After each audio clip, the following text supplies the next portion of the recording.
I just wanted some clarification on tithing. Being enabled to forgive somebody who causes an offense Does towards it really matter whether someone is Protestant or Catholic? The genealogies are different from Matthew to Luke. I was wondering what the Bible said in terms of what I should do.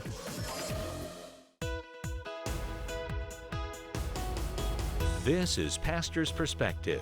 We're here every Monday through Friday providing answers on a variety of topics, including the Bible, end times, other religions, and the family. Call right now with your question at 1-888-564-6173. That's 888-564-6173. You can also post your question at facebook.com/Pastor's Perspective. And now here again is your host, Brian Perez. Thank you so much for joining us today on the Pastor's Perspective program. We are here and we're going to have some conversation for the first half of the program, and then we'll open up the lines around 3:25 or so, 3:25 Pacific time. Pastor Brian Broderson of Calvary Chapel, Costa Mesa in Southern California joins me in studio, and joining us from way back east where it's evening, I guess. We're interrupting his dinner possibly. Do you realize? Is that? I don't know. Well, that could be the case. Are we interrupting your dinner, Dr. I'm Clark? good. No, Dr. Clark. No, my food is to do the will of God. I set you up for that. I knew you'd have a good scriptural response. That was good. It's Tony Clark from Calvary Chapel, Newport News, Virginia. Thanks so much for joining us, Pastor Tony. Good to have you here with us today. Well, not with us, but in spirit. A great honor. Great honor. I love being out here and being with you, and it's just a great honor. You know, Tony, one of the cool things is, what was it, a couple months ago you were in town and you got to come on and do the program with us. And now since the COVID thing, here's what we have discovered. We have discovered that we can have guests in the studio without them having to fly all the way to Southern California. So this is so cool. Well, I'd rather be in Southern California. Yes, I know you would. This is the next best thing. It's a secret. It's not totally hidden because Tony does voice it occasionally, but he would prefer to live in California as he once did. Mm-hmm. But man, you've been back in Virginia. I cannot believe you guys have been like 26. Is that 26 years? This is our 26th year. That's unbelievable. Unbelievable. We were like kids back then. What? How did 26 years go by? That is unbelievable. I don't. And I was on staff with you 30 years ago. Yeah, that's even more perplexing to me. How that could even be a reality. Mm-hmm. Mm-hmm. I don't even know. I don't even know. But Cheryl and I just had our 40th anniversary. So how did that happen? When you posted that, I was blown away. Totally blown. I said, where did that go? 40 years. Oh man, I know. Me too. Hey, so great. Thanks for coming on. It's really good to have you. And here's what I thought we could do today. I thought we could talk a little bit about, kind of some of the stuff that's going on. And also then, because I know you love to answer Bible questions, so we're going to open up at the second half and just do our regular, Bible question thing. And if people want to ask questions related to some of what we talk about, that'll be good too. How's that sound? That sounds wonderful. Looking forward to it. Okay. But first, let me make a quick announcement to our local listeners, especially the people who are part of our church. This coming Sunday, the 14th, we are reopening with our Sunday morning services, 8:30 and 11. And we have to do we have to do a registration because we have to make sure we reserve a seat because we have a limited amount of seats because of, the various guidelines and so forth. So I think our 11 o'clock is about filled up, but we had a glitch for our 8:30 service registration. Something was wrong, and we weren't getting the registrations for the 8:30 service. So we still have, I think, 150 or so openings for the 8:30 service. So please just cccm.com, register there. We're not going to turn your information over to the government as somebody was afraid we might be doing. No, this is strictly for us. We're just doing this so we can reserve a seat for you. And if you don't register, you can still come, but you might not have anywhere to sit. So you don't want to do that. And hopefully this won't be too long. Hopefully we can get back to somewhat of a normal thing. Although I just saw on some news thing like, we got to get ready for phase 2 because, we're going to have to lock down again, which I think is absolute insanity.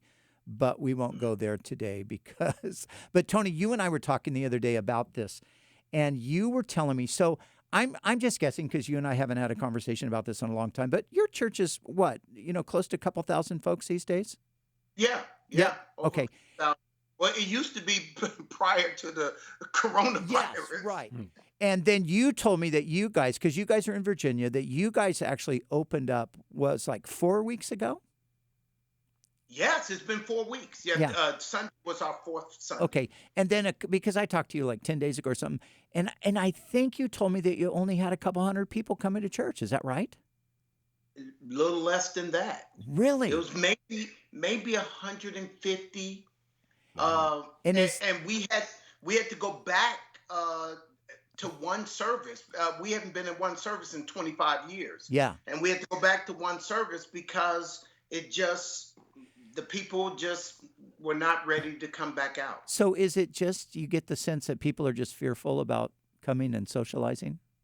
Yeah, that's what it is. Yeah. They were still, I was told that not to say that they're afraid. Yeah. They were not at peace to come back inside the service. Let me use the spiritual term. Yeah, that's right. That's the biblical term. They didn't have peace. Yeah. Okay. Well, yeah, because I've been telling people that, and I just wanted to make sure my statistics are right because I thought that's what you told me, man. That is something else. So.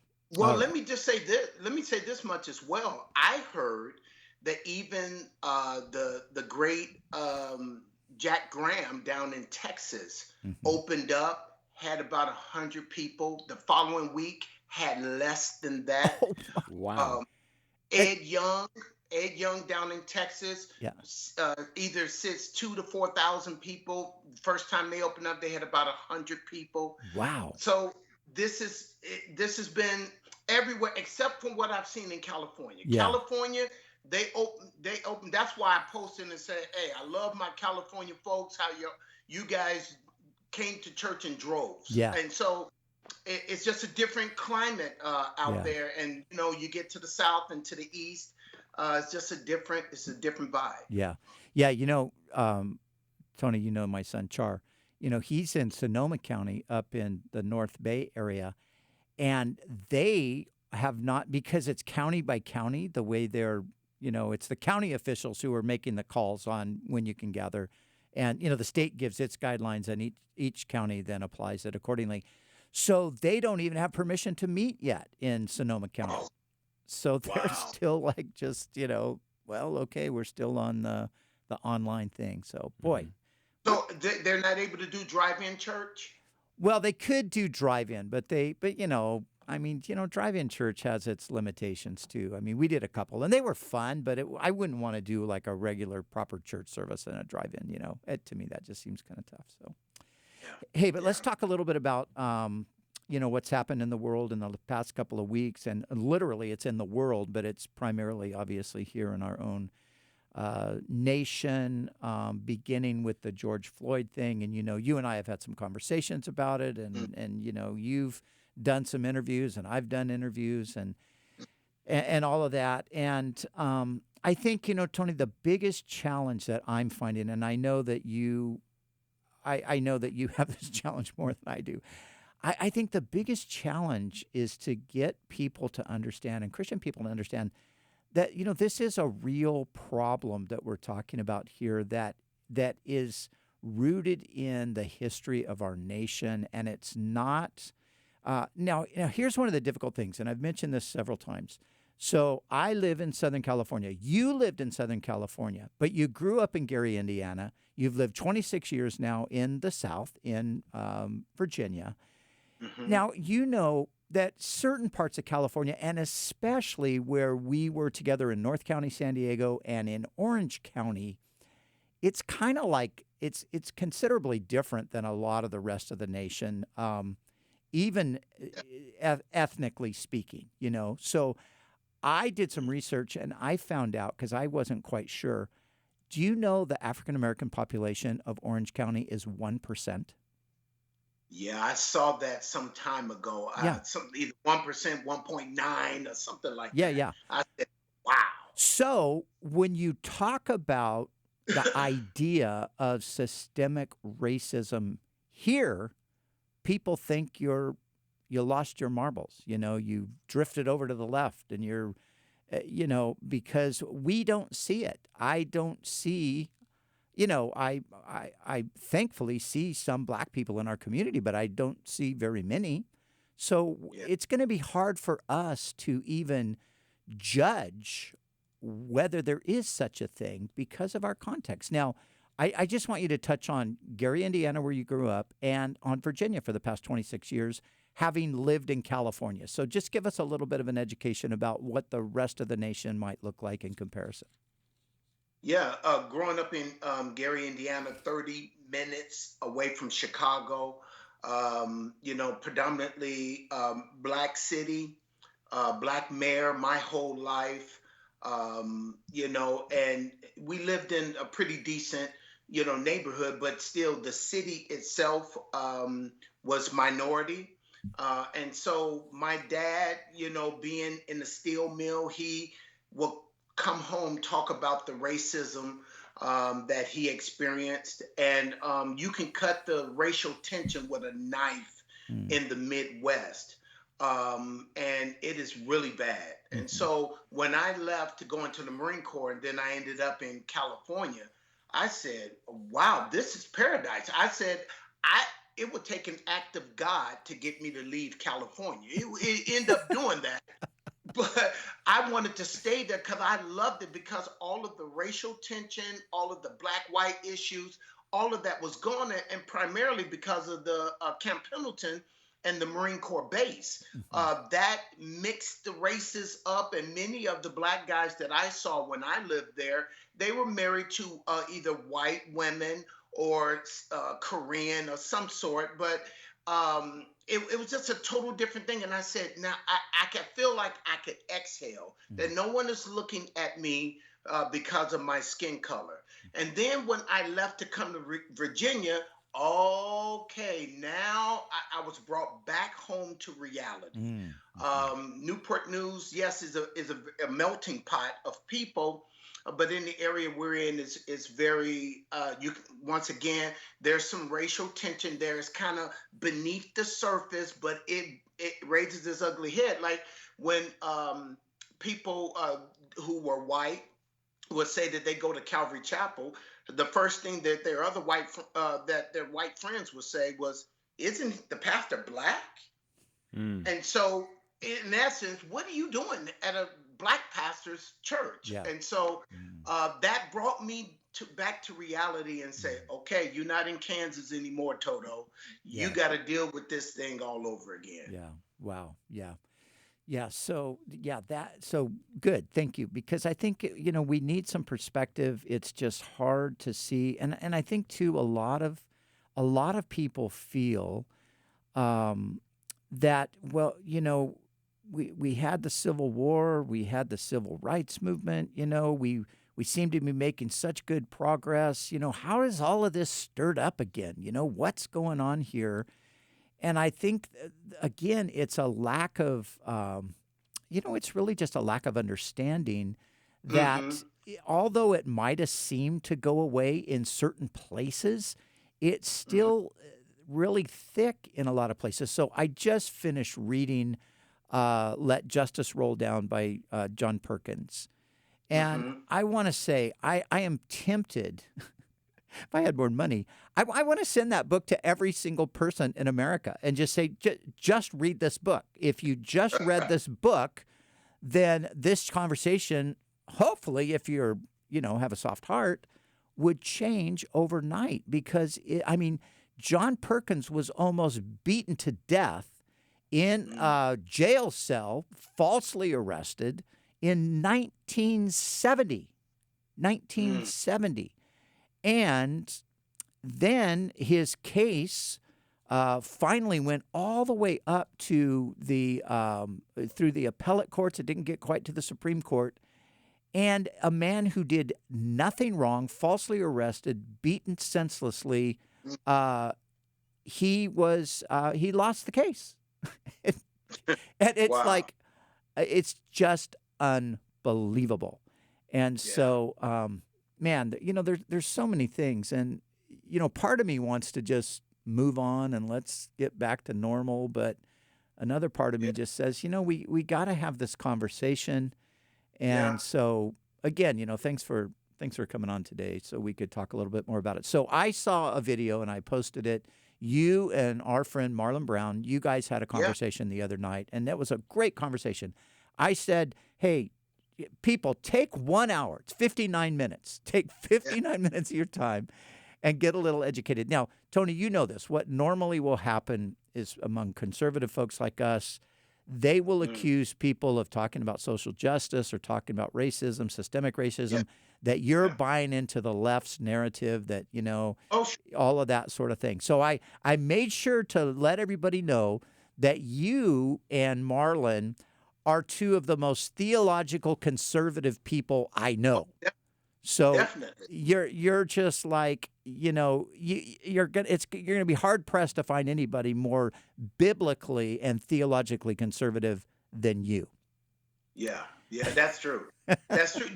One of the things that I wanted to say is that racism didn't go away; it just went underground. Yeah.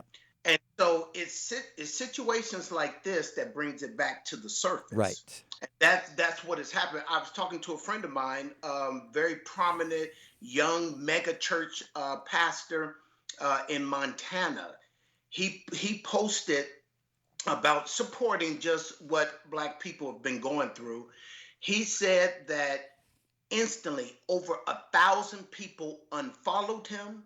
Wow. And that Whoa. there was one person who said everything you taught, said, wrote in books are null and void to me.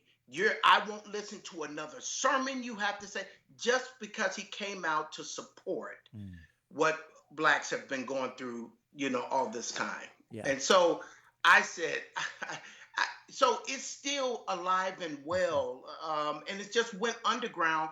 And it's situations like just what has been happening that just brings it to the surface. It hasn't gone away because racism is a sin of the heart, and we know only Jesus and the gospel can change that. But here's the thing: we're talking about people who call themselves Christians. Yep. With this stuff in their heart, and it just goes underground until a situation like what took place brings it back to the surface. Yeah. And this is the biggest challenge. Now, I'm not gonna and you're not gonna fix the world. I mean, only Jesus can fix the world, right? And he's gonna do that when he comes back for sure. But he wants to use his people in the process. In the interim period, he wants to use us to help, make the world a better place, right? But I agree. But if we, the church, can't even get it right on this, and this is the crazy thing. So I interviewed Dr. Tony Evans, last week, and Dr. Evans says only the church can fix the problem because really the church created the problem. It's a heavy statement, and a lot of people don't like that, but there's plenty of historical evidence to prove it. So, So John Perkins, reading his book again. Now, John Perkins is a civil rights leader. John Perkins pioneered civil rights in Mississippi back in the 60s and 70s. He's almost 90 years old, and he's still going strong. I was in Chicago last June, and we had a class, and man, he was going to lecture for us, and we missed him by like an hour. He had to go, and I was so like, dang, missed it. But so he's still going. He's still giving his message. But Tony, here's a guy who solid. Again, he's as solid theologically and biblically as you are, and he says the same thing. He says the biggest battle he ever had was against white Christians. The battle was in the church. He was never welcomed in a white church. He befriended a man, a white pastor. They found that they had a theological harmony. They were both Orthodox. They loved the Lord and the Bible, and they began to develop a friendship. This is there in Mississippi where he's from. And this guy, Dr. Oldenwald, I think was his name, Odenwald, yeah. So he started to be touched by the Lord, and he started to open up in his church, and he started to share things about the race issue and all of that, you know. The pressure became so intense on this man that he committed suicide. He could not. He started getting threats. He started getting, warnings that if he started talking about this stuff, this is crazy stuff. So in your conversation with Marlon that I posted, somebody said this, and I want you to respond to this.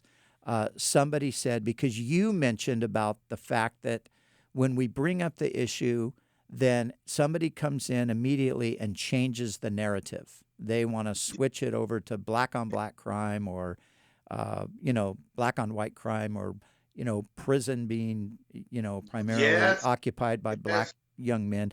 So they want to change the narrative. So somebody said, but maybe it's just the wrong narrative for now. In other words, again, maybe this really isn't an issue anymore, and other things like abortion and so forth, those are the real things that we need to be talking about. Now, of course, we're not denying that abortion is an issue and it is something to address. But I think the idea behind the statement was, again, this isn't really an issue today. Why are we bringing this up now?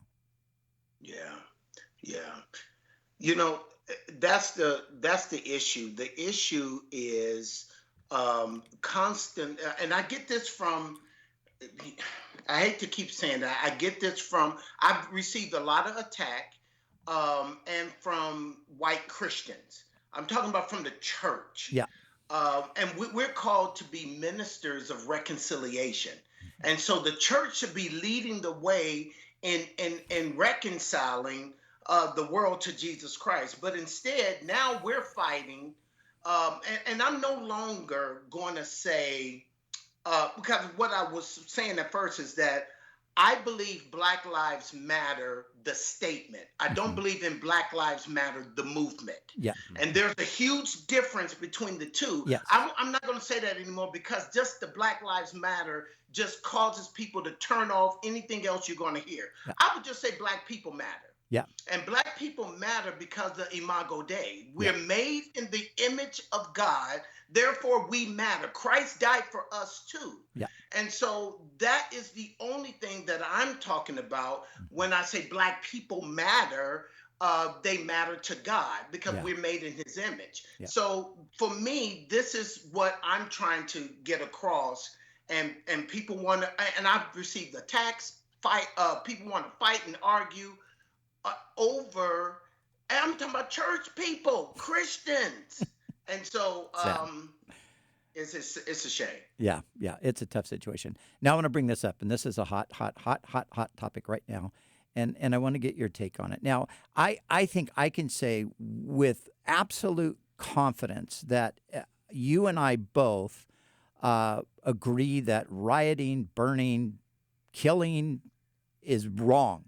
I mean, it's so obviously wrong, right? We do not support any of that. And I think you and I could both agree on the fact that generally speaking, we believe that law enforcement is a good thing, and we believe that most law enforcement personnel are good people who are putting their lives on the line, who are doing their best to, kind of keep people safe and protect from, criminals and things like that. We agree on that, right?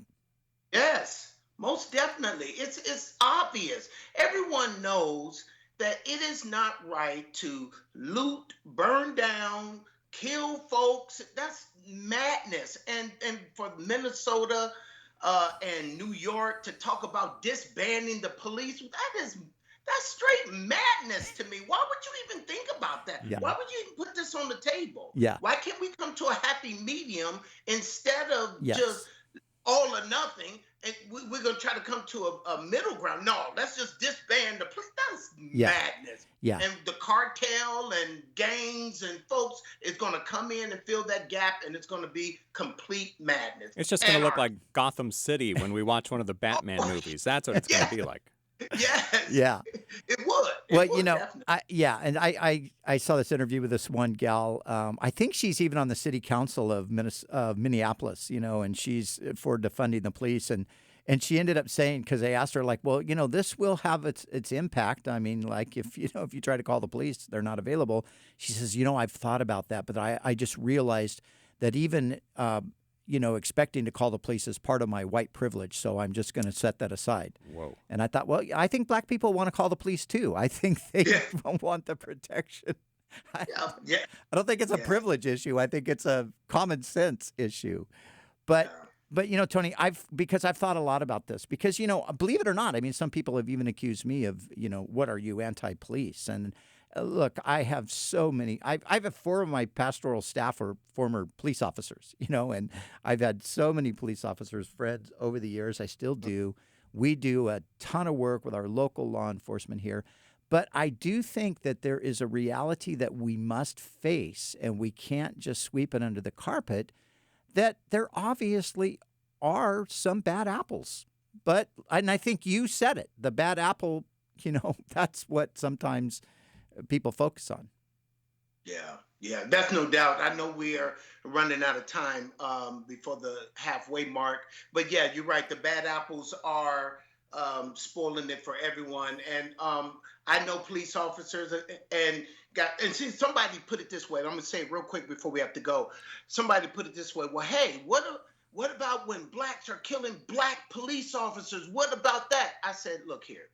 I said, the way that the unsaved black folks are looking at it, the same way the Jews looked at Matthew as a tax collector. Yeah. He was Jewish, but he worked for Rome. Mm-hmm. Some black people are looking at black police officers as a black person, but you're working for Rome, so to speak. Yeah. And you work for the police officers, the very people that are killing us. And so that's how they're looking at things, and it's something that is not right, and it's madness out there. And all I want people to do who are white is just seek to understand, be swift to hear and slow to speak and slow to rap, be quick to understand. Yeah, that was a good word on that. When you said that, be swift to hear, slow to speak, that's so good. And so as I was thinking about this, I thought, you know, here's how I think, you know, we should probably think about this. The majority, let's just say the majority of police officers thank God for them, pray for them, support them, get behind them. Some police officers need some training, some specialized training. Some need some re-educating. Some need to be fired and never hired again. And some need to be prosecuted, like the one that, you know, put his knee on the neck of George Floyd, and those that went into a room and killed Breonna Taylor and all of that. So I think though the tendency, you know how it is, it's just to get defensive on one side or the other and not look at it, look at the whole thing and recognize that there is a problem. So let's recognize there is a problem and then see how can we fix the problem. And so we can talk more. We don't have to stick with we can come back because I want you to kind of finish up on this before we go into the Q&A time. But so, you know, don't worry. Brian's at the helm here. He's got control. He can do what he wants to do. I don't really know. The clock tells me what to do. So we've got about a minute till the break, so we will take our break right now. Thank you very much for listening. This is Pastor's Perspective. Brian Perez here, along with Pastor Brian Broderson, the senior pastor of Calvary Chapel, Costa Mesa in Southern California. And joining us via Skype from Newport News, Virginia, the pastor at the Calvary Chapel there, Tony Clark. And we're going to open up the lines in a few minutes, 888-564-6173. If you have a question about the Bible, Christianity, current events, the topic that we're discussing right now, anything that's on your mind, just about anything that's on your mind. No medical questions, no legal questions. We're not doctors or lawyers. Well, Tony Clark, you called him Dr. Tony Clark. Is Well, that he something has I don't a know? theological degree. Theological, yes, that's it. That's it. Very cool. So give us a call, 888-564-6173, and we'll get to your questions in just a little bit. Thanks for listening.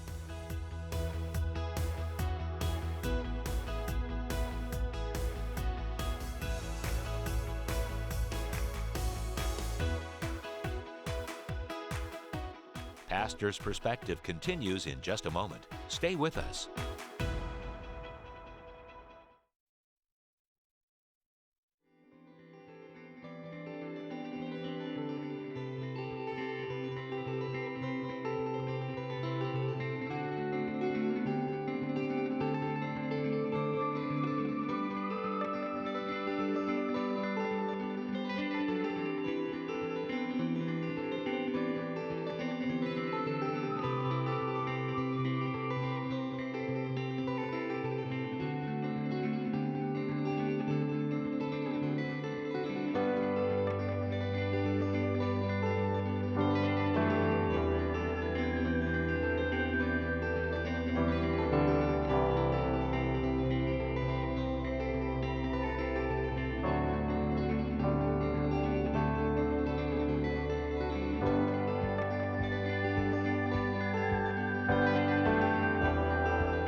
Welcome back. Pastor's Perspective continues with your question to 1-888-564-6173. And now here again is your host, Brian Perez. Thanks so much for joining us. A special guest on the program today. It's Tony Clark, the pastor of Calvary Chapel, Newport News in Virginia. He's with us via Skype, and here in the studio, it's Pastor Brian Broderson of Calvary Chapel, Costa Mesa, here in Southern California, and the phone lines are now open at 888-564-6173. We'll get to those calls in just a bit, but I think we had some unfinished Yeah, I've got business a couple of unfinished things. I feel like I talked more than Tony did, so I want to let him talk a little bit here. So, Tony, I'm going to do two things. I want you to kind of just share, I'd just like you to just share your heart, just speaking to the church, speaking to the body of Christ, kind of, what I've been saying to people, and what, I'm talking, to my, I am a white person, I'm talking to my white friends about this. I'm saying, look, the best thing you can do is, and you said it, quoting James, be slow to speak, swift to hear, slow to wrath.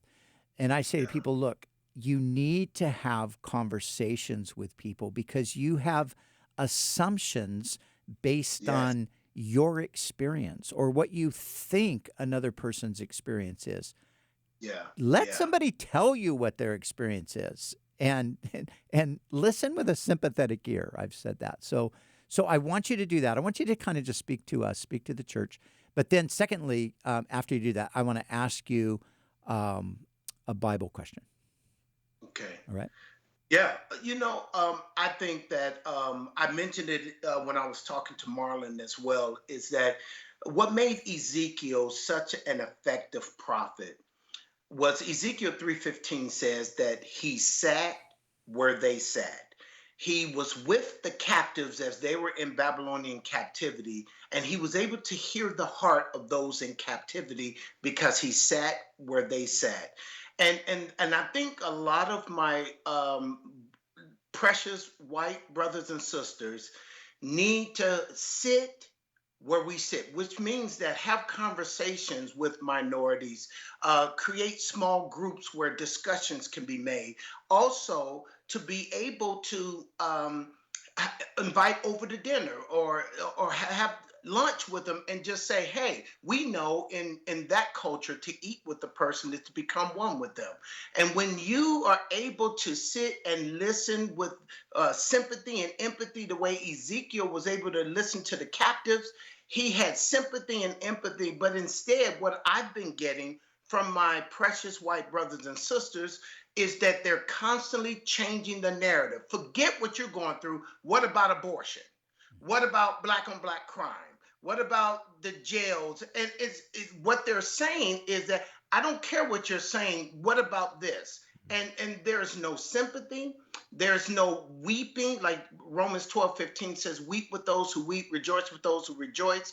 They are not willing to weep with us. And there are people all around our country that are weeping. Here's the thing. The world was mourning over the murder of a man in broad daylight. And the world was mourning, and the church is saying, abortion, abortion. And I'm just like, are we, our precious white brothers and sisters, are you that tone deaf to what is happening to the cries of the world that you're going to ignore that and going to try to change the narrative to something totally different? And so that's where I was just like, okay, there is a disconnect here. We're supposed to be ministers of reconciliation, like 2 Corinthians 5 says. But instead of being ministers of reconciliation, my precious white brothers and sisters are getting angry over what is going on now. The looting, the stealing, the burning down. Everyone and their mother knows that that's not right. And no one is justifying that, nor am I justifying what the Black Lives Matter stand for. No, we know that that is a liberal, anti-God movement that has nothing to do with the Lord. But at the same time, there are precious Black brothers and sisters that are crying out. It's like this. It's like in Luke 15 when when Jesus, the story of the lost sheep. As the shepherd went out to get the one lost sheep, all the other sheep could have been like, hey, shepherd, don't our lives matter too? Yeah, your lives do matter too. However, there's one sheep that is lost, that has lost its way, and I'm going to find it. And instead of the church being like the shepherd going out to get the lost sheep, they're crying with the other sheep, don't our lives matter too? That is totally a disconnect from what is happening, and the world we're called to reach, we're totally disconnected from. And that's what I see constantly. And the ones who attack me the most are my precious white brothers and sisters, or those who are in what we would call a platonic cave like Orange County, and where this sort of thing is not even seen. Yeah. Wow. And again, I want to say this, and I'm sure that some people aren't going to appreciate this comment that I'm going to make right now, and this is not in any way, shape, or form a justification of rioting, burning, looting. I completely reject that. I think the people who are doing that should be arrested, prosecuted, everything. Yeah. But here's what people have to know. They have to know this, and this is where studying will help you in informing yourself. This happened to the Black community over and over and over and over again for centuries. They went into their towns. They burned everything down. They lynched people. They did it. It's a fact of history. And so there is a principle in Scripture. There is a principle of you will reap what you sow. And sometimes I wonder if America is not reaping right now the seeds of hatred and racism that it has sown all of these centuries. And again, that's not justifying anything. It's just we have to face these facts, and we have to recognize that there's because people, you talk about like an apology to the African American community today, or even something like reparations, and people go nuts over that. They go, that's crazy. What do you mean? Yeah. But I think, I'm giving people the benefit of the doubt. I think it's out of ignorance. If we just knew some of the facts, it might help us have a little bit of a different perspective. So if you're listening today and you want to get educated, again, just go to Amazon, order Let Justice Roll Down, John M. Perkins, and you are going to be tremendously helped in your perspective on this stuff. Tony, I want to ask you this question. Well, before you get there, let me just say this one thing. I'm sorry. Before you get there, my son Eric said this. He said, Dad, the looting and the craziness that's going on, he said, let's say, for example, you get so angry at home and that you punch a hole in your wall, or you take a lamp and you throw it down. Now, you broke that lamp. You're going to have to replace it, and you got to pay to get that wall fixed. He said the rage and I'm sick and tired of being sick and tired of this keep happening to us. And that's why they're going out and just going crazy. Yeah. And that's the thing. And then my son told me this, that dropped a bomb on me that I have never heard anyone make the connect. He said, Dad, he said, no one is talking about how Jesus protested how his father's house was being used as he went there and flipped tables over, and he flipped tables over and made a whip and chased them out because they were misusing his father's house as a house of merchandise instead of a house of prayer. And he protested what they were doing by flipping the tables over and making a whip. Now, here's the thing. Jesus was angry, but he didn't sin. Now, my thing is to tell my young brothers and sisters out there who are out there crazy how they need Jesus Christ and the gospel. And with a Christian life, they will be able to be angry and not sin. They're not saved, so they're angry and sinning, looting, burning, killing people. But with a relationship with Jesus Christ, they will be able to be angry and not sin the way Jesus did. Yeah, that's good. That's great. So let's go way back in our history here. And when we talk about, the church's complicity with, slavery and all of those things, the hard thing is they used or sought to use anyway Scripture to justify their positions, right? Give a couple of examples of what they would put up as a biblical defense for their treatment of blacks and enslaving them and so forth. And I want you to tell people this because I want people to know that this still exists today. That's the thing that we need to see. Yeah, one of the things, a lot of people don't know that there was what is called the Slave Bible. It's either in the African American Museum or the Smithsonian. It's called the Slave Bible.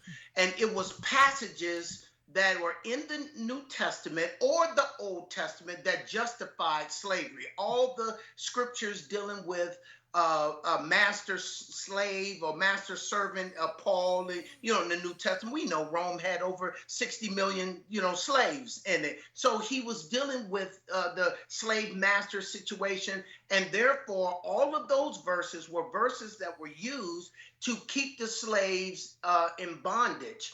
And then the ones that are in the Old Testament and Deuteronomy and places, and they compiled them in what is called the Slave Bible. And that is what was used. And then those black people who were called to be preachers, they had to preach from those passages to keep their own people in bondage that way. And so that's how they did it. And then it was Nat Turner. Nat Turner began to see other passages and say, hey, this is not right.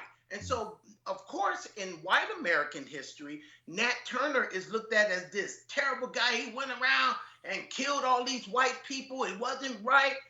And I said, well, what people fail to realize, he was protesting slavery. He was defending himself against slavery. Now, Nat Turner, I'm not justifying any of his shenanigans that he did, but what it was is that he realized that the rest of the Bible was not saying the things that he was told to say. He could go to the various plantations and preach the slave master passages to the slaves, and it just wasn't right. And it's just not right. So this sort of mindset has been going on for a long time. And I'm saying this, if the evangelical church doesn't get this right, and I want to talk to my precious white brothers and sisters, and especially my precious white pastors, if you don't get this right, what few black people that attend your church, they will leave.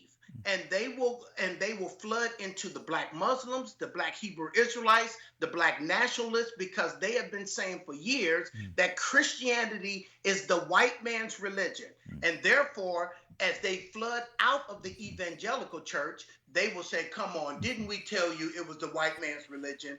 And according to what we're seeing now, it's still true. Yeah. And so we know that the gospel is for everyone, but I'm talking about the aesthetics and what is being seen right now when there's no compassion, no empathy or sympathy toward what we're going through, or there's the narrative change to abortion and black on black crime and all that kind of stuff. Then black people are saying, you don't care. And I had a person contact me, and they attend a church out there in California. And she told me that the pastor is silent, which gives black people the meaning that you're complicit.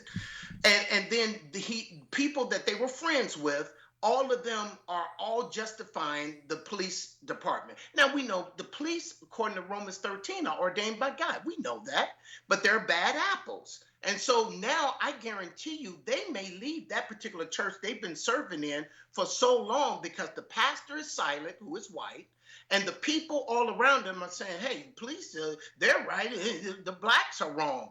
And they're like, okay, does anybody care? And here they are in a majority white church. I guarantee you, if they don't get it right, those blacks are going to leave. And they're going to flood out of the evangelical church. And what was said by the heretical groups of the black Muslim, Hebrew Israelite, that the Christianity is the white man's religion, they will have justification for saying that because how our precious brothers and sisters are dealing with our plight. Yeah, and funny enough, Tony, those are the very same concerns and battles that John Perkins was fighting back in the early 70s. His deep concern, and he tells a story in his book, that he comes to a point after years and years of following Jesus, and, he's beat up, he loses in court, everything. And he's talking about lying on his bed and just wondering, is it all worth it? And, maybe I should just go on and, just keep quiet about my faith, because when I talk about being a Christian to my black brothers and they see the white Christians, they just mock me. And and he tells this beautiful story about how the Lord came and met him in a very special way and encouraged him to just keep pressing in. But, I want to say, too, it's not just black people that are going to leave your white churches. It's the millennial generation that's going to leave as well. That's a great because, point. And here's where I'm hopeful. This is a sign of hope to me, because I do think it is a different, obviously, it is a different world than it was in 1970. The 60s and the early 70s. But, we do have a generation of people now who are now in leadership. I think of my sons, my daughters in their 30s, and they just won't have it. They will not have it. It's like, nope, this has got to end. And I'm seeing that with a lot of the millennial generation right now, that they're just not going to go for it. They're not buying that old rhetoric from the past. They don't want to hear the narrative. They want to hear that Black lives do matter, and they want to stand for it. And so I think that your churches, if you're going to keep with that old racist narrative, your church will die. Your church will die because it will. The new generations won't come.